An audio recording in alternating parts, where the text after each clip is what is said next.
22 نومبر سے 22 دسمبر کے درمیان بوس قوس کے ماتحت رہتے ہیں، برج قوس۔ یہ عام طور پر گھوڑے کی سی عادت و صفات کے مالک ہوتے ہیں۔ بچپن میں ایسے بچوں میں پھرتیلا پن، چھلانگیں لگانا، بھاگنا، منہ بنانا وغیرہ عادات پائی جاتی ہیں۔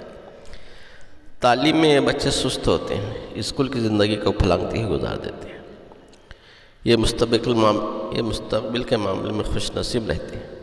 یہ جنگلوں کی تحقیق کی کام یا سیاحی، الف لیلہ کی کہانیوں قصوں کی طرح زندگی گزارنا چاہتے ہیں۔